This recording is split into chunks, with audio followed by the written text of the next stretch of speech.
The locker room at Fort Henderson buzzed with the usual mix of complaints and crude jokes. Steam rose from the showers while soldiers changed into their evening clothes, their voices echoing off the concrete walls. Staff Sergeant Mike Rodriguez was in the middle of telling another story about his weekend adventures when the conversation shifted to their new commanding officer. "Did you hear who they're sending us?" Corporal Jenkins laughed, shaking his head as he pulled on his boots. "Some desk jockey from Washington. Probably never seen real combat in her life." The emphasis on her drew snickers from the group. Rodriguez rolled his eyes dramatically. "Great, just what we need. Another diversity hire who thinks she can come in here and tell us how to do our jobs." Private Thompson, barely 21 and eager to fit in with the older soldiers, chimed in. "My buddy at Fort Bragg says she got promoted because she wrote some fancy reports about military strategy, never actually led troops into battle." The men continued their discussion as they finished dressing. Lieutenant Commander Sarah Mitchell was scheduled to arrive the following Monday to take over Alpha Company, and the news had been spreading through the barracks like wildfire. Most of the soldiers had served under the previous commander, Colonel Watson, for 3 years. He was a tough, no-nonsense leader who had earned their respect through shared hardship and proven battlefield experience. "Watson would have never put up with this political correctness nonsense," muttered Sergeant Davis, a 15-year veteran with scars on his arms from his tours in Afghanistan. "Now we're supposed to take orders from someone who probably can't even do 10 push-ups." The laughter grew louder as more soldiers joined the conversation. They painted a picture of their new commander as a weak, inexperienced officer who had climbed the ranks through paperwork rather than performance. Nobody bothered to look up her actual record or ask serious questions about her background. Meanwhile, in a small apartment across town, Sarah Mitchell sat at her kitchen table reviewing files about her new assignment. At 34, she had already served in 3 combat deployments and earned commendations for her strategic thinking and leadership under fire. Her dark hair was pulled back in a simple ponytail, and her brown eyes focused intensely on the documents spread before her. She had heard the whispers before. Every new assignment brought the same challenges, the same assumptions, the same need to prove herself all over again. But Sarah had learned long ago that actions spoke louder than words, and she was prepared to demonstrate exactly why she had been chosen for this position. The files contained detailed information about each soldier in Alpha Company. She studied their service records, their strengths, their areas needing improvement. Rodriguez had excellent marksmanship scores but struggled with following protocol. Jenkins showed leadership potential but lacked confidence in high-pressure situations. Thompson was eager but inexperienced, needing proper guidance to reach his potential. Sarah understood that building respect wouldn't happen overnight. She had faced similar situations at Fort Campbell and overseas in Iraq. Each time she had to earn her place through competence, fairness, and unwavering dedication to her soldiers' welfare and mission success. Her phone rang, interrupting her review. It was Colonel Peterson from headquarters, calling to discuss the transition. "Sarah, I want you to know that Alpha Company is a good unit," he said. "They've just been through some changes, and they might need time to adjust to new leadership." "I understand, sir," Sarah replied. "Change is always challenging, especially when soldiers have formed strong bonds with their previous commander." Watson was well-liked, but he was also old-school in his approach. "Your strategic background and fresh perspective are exactly what this unit needs for their upcoming deployment to Eastern Europe. The mission will require adaptability and modern tactical thinking."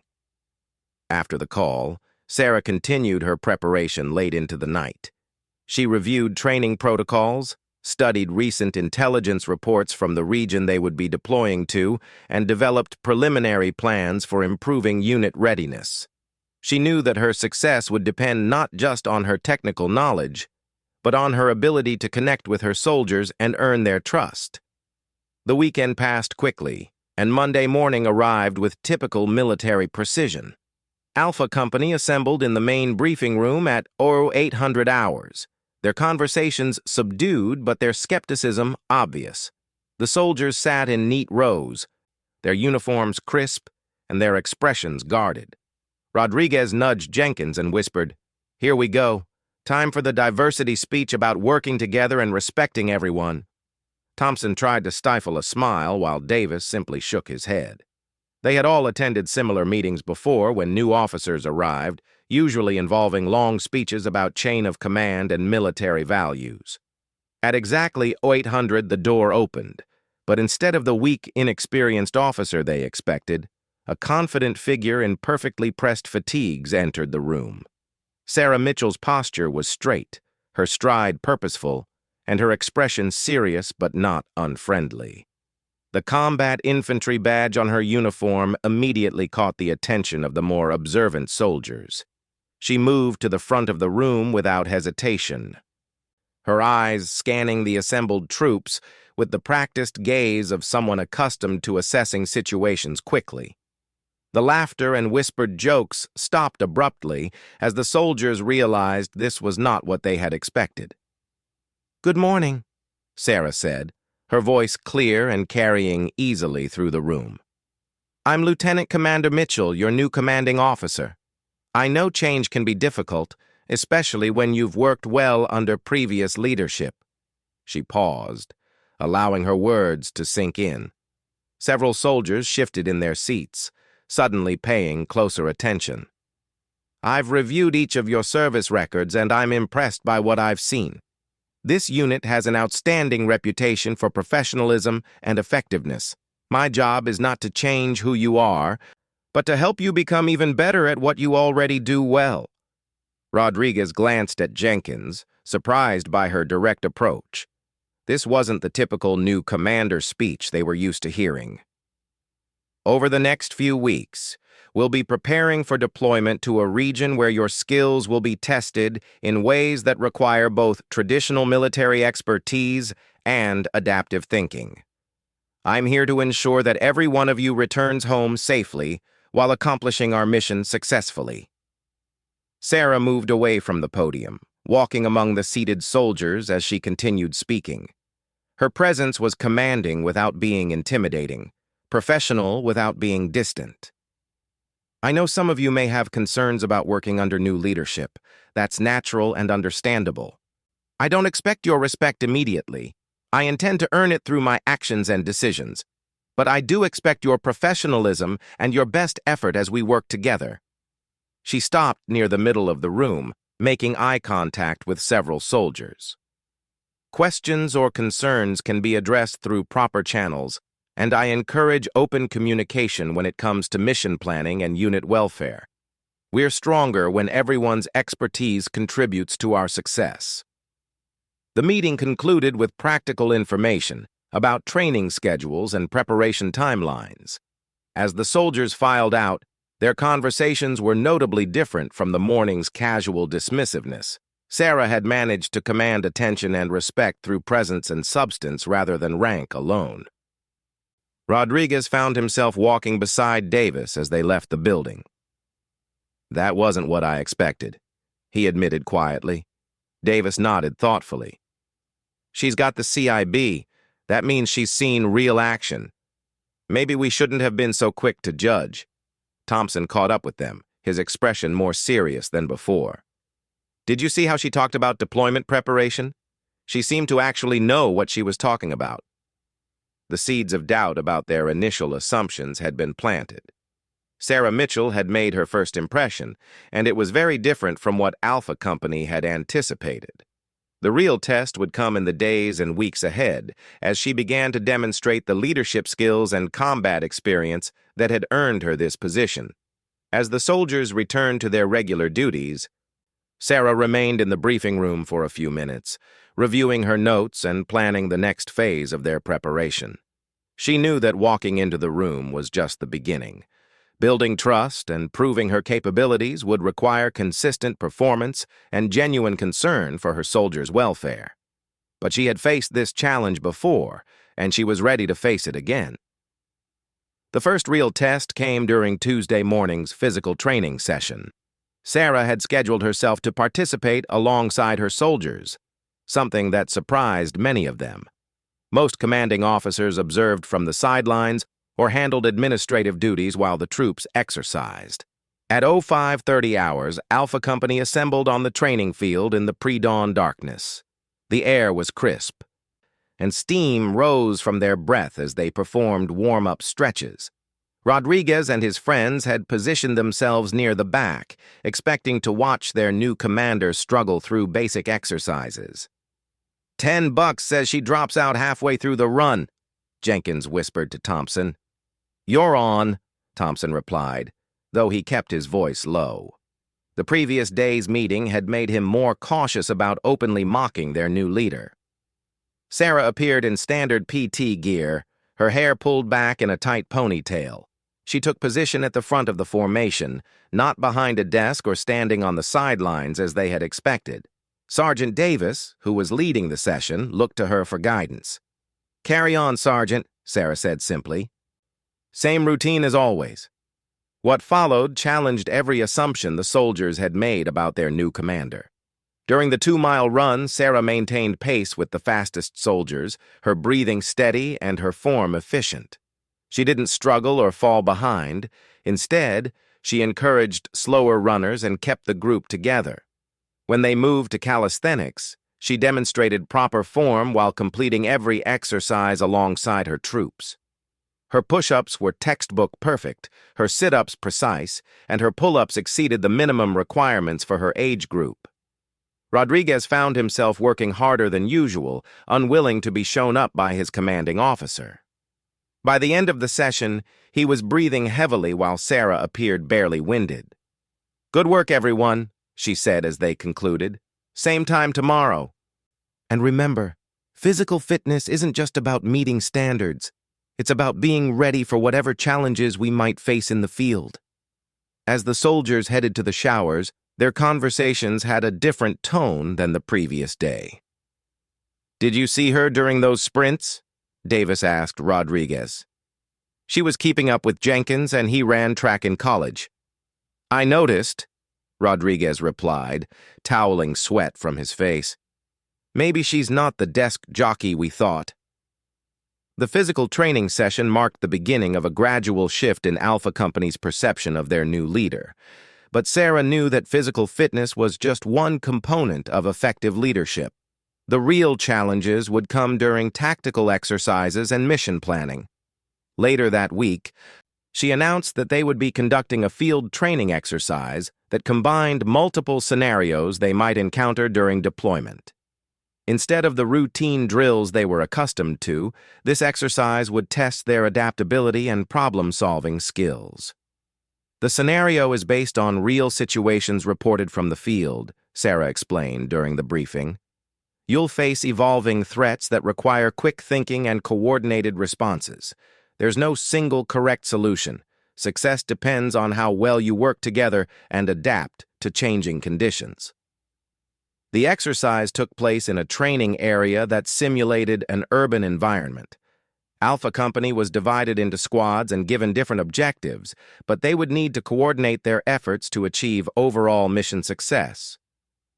Rodriguez led one squad tasked with securing a building while maintaining communication with other teams. As they approached their objective, they encountered unexpected resistance from opposing forces, trainers acting as enemy combatants. Contact left, Thompson shouted, taking cover behind a concrete barrier. Rodriguez quickly assessed the situation and began coordinating his team's response. But the scenario suddenly changed when civilians appeared in the area, requiring the soldiers to modify their tactics while still completing their mission. From her observation post, Sarah watched through binoculars as Rodriguez struggled with the complex decision-making required. She could see his frustration as the straightforward assault plan became complicated by additional factors. Instead of immediately intervening, she used her radio to contact the exercise controllers. Add the medical emergency scenario to Squad 2's situation, she instructed. Now Rodriguez faced an even more challenging dilemma. One of his wounded soldiers needed immediate evacuation, but moving to assist would expose his team to enemy fire. He had to balance competing priorities while maintaining mission focus. Jenkins, monitoring the radio traffic from his position, heard Rodriguez's increasingly tense communications. Without being ordered, he began moving his squad to provide supporting fire, allowing Rodriguez's team to reach their wounded comrade. "Good initiative, Jenkins," Sarah noted quietly into her radio. "Maintain coordination with Squad 2. The exercise continued for several hours, with each squad facing different challenges that required creative thinking and mutual support. Thompson's team dealt with equipment failures that forced them to improvise solutions. Davis's group encountered intelligence that changed their understanding of the enemy's capabilities. By the end of the day, every soldier had been tested in ways that went beyond their standard training. They had been forced to think independently while maintaining unit cohesion, exactly the skills they would need in actual deployment situations. During the after-action review, Sarah didn't simply list mistakes or praise good performance. Instead, she led a discussion that helped the soldiers understand the reasoning behind different decisions and consider alternative approaches. "Rodriguez, talk us through your decision when Jenkins moved to support your team," she said. "At first, I thought he was breaking from his assigned position," Rodriguez admitted.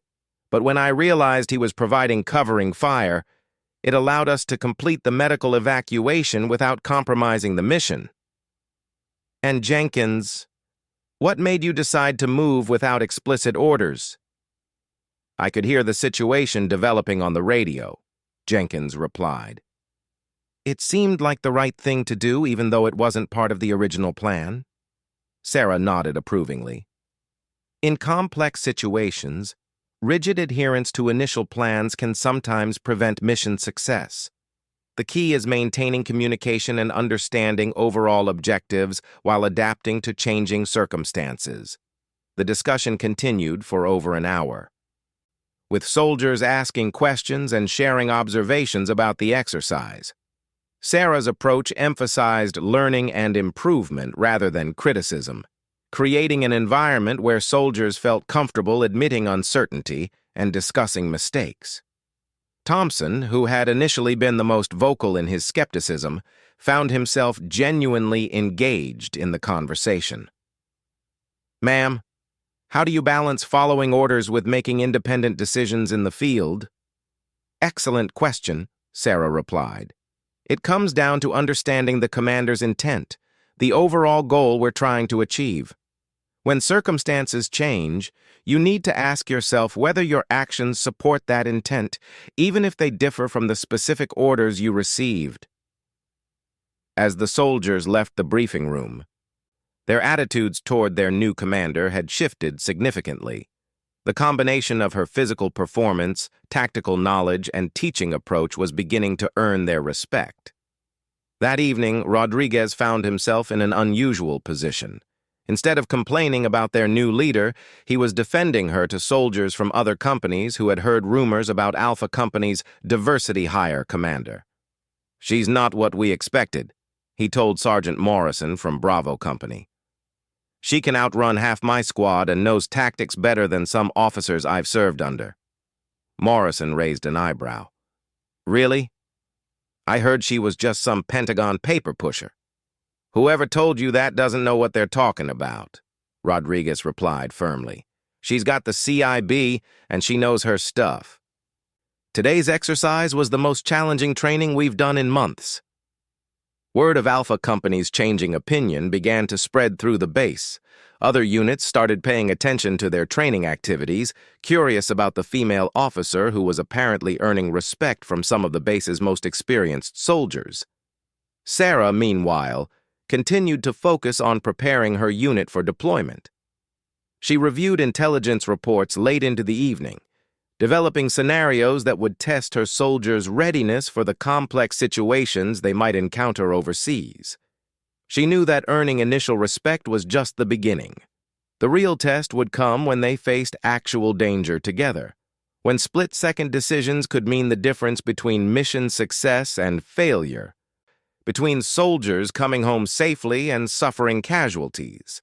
But the progress made during these first weeks gave her confidence that Alpha Company was becoming a more effective unit. The soldiers were beginning to trust her judgment and were starting to work together in ways that showed real improvement in their capabilities. The transformation wasn't complete. There were still skeptics and challenges ahead, but the foundation of mutual respect and professional competence was being established, creating the basis for the kind of unit cohesion that would be essential in combat situations.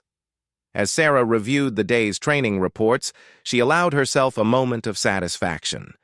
The laughter and dismissive jokes had been replaced by serious engagement and professional development. Her soldiers were becoming the kind of team that could handle whatever challenges their deployment might bring. The call came at 0347 hours on a Thursday morning in October.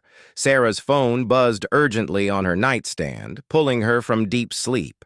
The voice on the other end was Colonel Peterson, and his tone immediately told her that this wasn't a routine check-in. "Sarah, we have a situation. There's been a major earthquake in the Republic of Moldova near the Romanian border. International aid is being coordinated, but the Romanian military has requested immediate assistance with search and rescue operations. Alpha Company is being deployed within 18 hours. Sarah was already reaching for her uniform. "What's our specific mission, sir?" "Search and rescue in collapsed buildings, establishing emergency communications, and providing medical support. The area was hit hard. Multiple building collapses, infrastructure damage, and local emergency services are overwhelmed. You'll be working alongside Romanian special forces and international aid organizations." "Understood. We'll be ready." "Sarah, this isn't a combat deployment, but it's going to test your unit in ways that training can't replicate. Real people are depending on your soldiers' skills and your leadership. There's no margin for error." After ending the call, Sarah immediately began the mobilization process. Within minutes, Alpha Company's squad leaders were receiving wake-up calls and emergency assembly orders. By 0430, the entire unit was assembled in the main briefing room, fully dressed and alert despite the early hour. The soldiers looked serious and focused as Sarah explained the situation. Gone were any traces of the skeptical expressions from her first meeting with them. These men had worked with her for 6 weeks now, and they understood that when she spoke, she had their best interests and mission success in mind. "This is a humanitarian mission, but that doesn't make it less dangerous," she explained, using maps and satellite images to show them the affected areas. "Collapsed buildings are unstable. We'll be working in conditions where aftershocks could bring down more structures. Your safety and the safety of the people we're trying to help depend on following protocols exactly." Rodriguez, now serving as her senior non-commissioned officer, studied the mission parameters carefully. "Ma'am, what's our chain of command going to look like working with Romanian forces?" "Good question. We'll be operating under joint command structure, but I'll maintain operational control of Alpha Company personnel. Romanian Major Constantin Popescu will be our primary liaison. We need to be flexible and professional. These people know their terrain and their emergency response systems better than we do." The briefing continued for 2 hours, covering everything from language barriers to medical evacuation procedures. Sarah had spent the time since Peterson's call researching the specific challenges they would face and developing contingency plans for various scenarios. Thompson, now more confident and experienced than the nervous private from 6 weeks ago, raised his hand. "What about equipment? Are we bringing our standard gear?" "Modified loadout," Sarah replied. "Heavy on search and rescue equipment, medical supplies, and communication gear. Light on weapons. We're not expecting hostile contact, but we need to be prepared for building collapses and medical emergencies." By 1400 hours, Alpha Company was aboard a military transport aircraft flying toward Eastern Europe. The soldiers used the flight time to review building rescue procedures and study the terrain they would be operating in. Sarah moved among them, answering questions and providing additional guidance based on her own experience with humanitarian operations. Jenkins, now serving as a team leader, reviewed his squad's assignments with evident competence. The uncertain soldier from her first week had developed into someone who could make decisions under pressure and take responsibility for other people's safety. When they landed in Romania, the scale of the disaster became immediately apparent. Emergency vehicles filled the airport, and the Romanian Military Coordination Center was a hub of intense activity. Sarah reported to Major Popescu, a seasoned officer who had been managing disaster response for over a decade. "Commander Mitchell, we are very grateful for American assistance," Popescu said in accented but clear English. "The situation is serious. We have reports of people trapped in 3 major building collapses, and our local teams are overwhelmed." He led Sarah to a tactical map showing the affected areas. "Your company will focus on this residential complex. 68 apartments collapsed during the initial quake 6 hours ago. We believe there are survivors, but time is critical." Sarah studied the satellite images and damage assessment reports. The building collapse was extensive. A 5-story apartment complex had pancaked into a pile of concrete and debris only 2 stories high. Traditional rescue approaches would be dangerous and time-consuming. "Do we have structural engineering support?" she asked. "Limited. 1 Romanian engineer is available, but he is overwhelmed with multiple sites." Sarah made her decision. "We'll establish a perimeter, assess structural stability, and begin systematic search operations. Rodriguez, set up our command post here. Jenkins, your squad takes the northern section. Thompson, you're responsible for the southern approach." As Alpha Company moved into position, Sarah coordinated with the Romanian engineer to identify the safest entry points. The work was painstakingly slow. Each piece of debris had to be carefully removed to avoid triggering further collapses. The first major challenge came when Thompson's team located a survivor trapped beneath a concrete beam.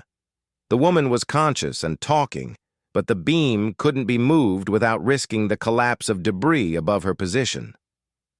"Commander, we need additional equipment," Thompson reported via radio. "This beam is too heavy for manual removal, and the structural supports around it are compromised."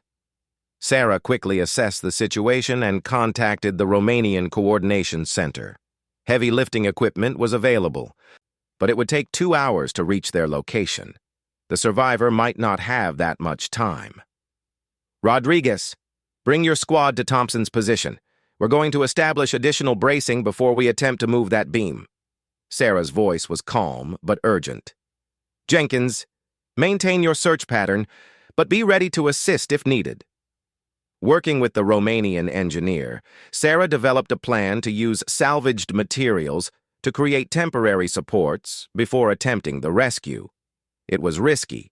One miscalculation could bring down more debris, potentially killing both the survivor and the rescuers. Rodriguez coordinated the placement of salvaged steel beams, while Thompson's team prepared to extract the trapped woman. The work required precise timing and absolute trust between team members. "Everyone understand their role?" Sarah asked during the final briefing. "Rodriguez, your signal initiates the lift. Thompson, you have 30 seconds maximum to get her clear. Jenkins, you're our safety observer. If anything looks wrong, call it immediately." The rescue attempt began with careful positioning of improvised supports. Each movement was deliberate and coordinated, with constant communication between all team members. Sarah monitored structural indicators while maintaining radio contact with Romanian emergency medical services. "Lift on my mark," Rodriguez called out. 3, 2, 1, mark." The beam rose slowly, creating just enough space for Thompson to crawl underneath and reach the trapped woman. She was conscious, but in severe pain, with injuries that required immediate medical attention. "Got her," Thompson reported. "Bringing her out now." Within minutes, the woman was clear of the debris and receiving medical treatment from the attached medic team. She would survive, though she faced months of recovery from her injuries. The successful rescue energized the entire team, but Sarah knew they couldn't afford to celebrate yet. There were still other survivors to find, and the structural situation remained dangerous. Over the next 14 hours, Alpha Company located and rescued 6 more people from the collapsed building. Each rescue required the same careful planning and precise execution, with Sarah coordinating every aspect of the operation. Jenkins proved himself during the evacuation of an elderly man trapped in what had been a ground-floor apartment. When the original extraction route became blocked by falling debris, he improvised an alternative path that saved crucial time. Davis, despite being the unit's skeptic just weeks earlier, worked tirelessly to establish communication links that allowed better coordination between American, Romanian, and international aid teams. As dawn broke on their second day in Moldova, Alpha Company had established themselves as one of the most effective rescue teams operating in the disaster area. Romanian officials specifically requested their assistance at additional sites, and other international units began asking for their expertise. Major Popescu found Sarah during a brief rest period between operations. "Commander Mitchell, I want you to know that your soldiers have performed exceptionally. Their training and discipline have saved lives today." "Thank you, Major. They're a good unit and they understand what's at stake here." "It is more than that," Popescu continued. "I have worked with many international units over the years. Your company works together in a way that shows real leadership and trust. That does not happen by accident." Sarah looked across the disaster site where her soldiers continued their work. Rodriguez was training Romanian volunteers in debris removal techniques. Jenkins was coordinating with medical teams to prioritize treatment for rescued survivors. Thompson was mentoring younger soldiers from other units who had arrived later. These were the same soldiers who had dismissed her as a diversity hire less than 2 months ago. Now they worked with the confidence and competence of a truly cohesive unit, each one taking initiative while maintaining coordination with the overall mission. The final test came on their 3rd day, when a major aftershock struck while Alpha Company was working inside a partially collapsed school building. The building shuddered, debris fell from overhead, and several soldiers found themselves cut off from their planned exit routes. "All stations, report status immediately," Sarah called over the radio. "Rodriguez here, we're trapped in the eastern classroom. Ceiling came down, but we're okay." Thompson reporting, "We've got the exit blocked but found an alternate route." "Jenkins, my team is clear. Moving to assist Rodriguez." Sarah quickly assessed the new situation. The aftershock had made the building even more unstable. But Rodriguez's team was trapped with a child they had just rescued from the original collapse. Evacuation would require careful coordination and absolute trust in each other's abilities. "Rodriguez, maintain your position and protect the survivor. Jenkins, establish a safety line to Rodriguez's location. Thompson, clear debris from the original exit route." Working together with practiced efficiency, the soldiers executed a complex evacuation that required each team to perform different but coordinated tasks. Sarah coordinated the overall effort while maintaining constant assessment of structural stability. 26 minutes after the aftershock, all personnel were safely evacuated along with the rescued child. The building collapsed completely 30 minutes later, exactly where Rodriguez's team had been working. As Alpha Company prepared to return to base after 5 days in Moldova, their reputation had been firmly established.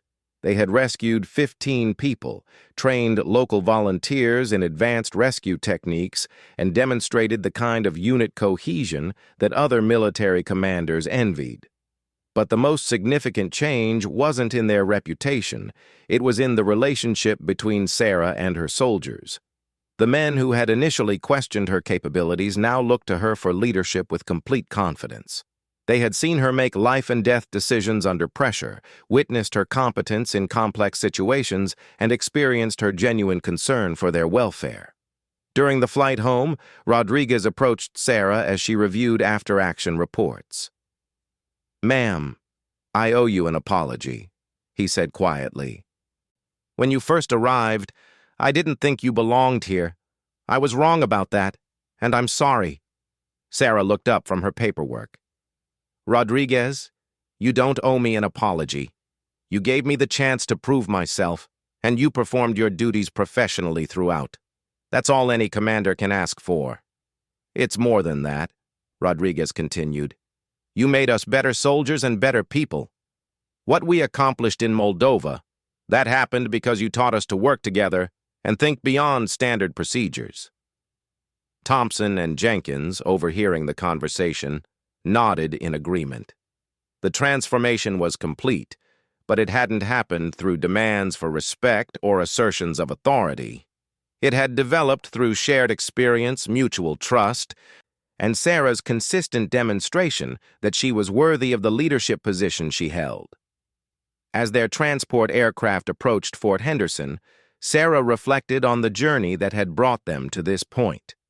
The laughter and skepticism from her first day seemed like ancient history now.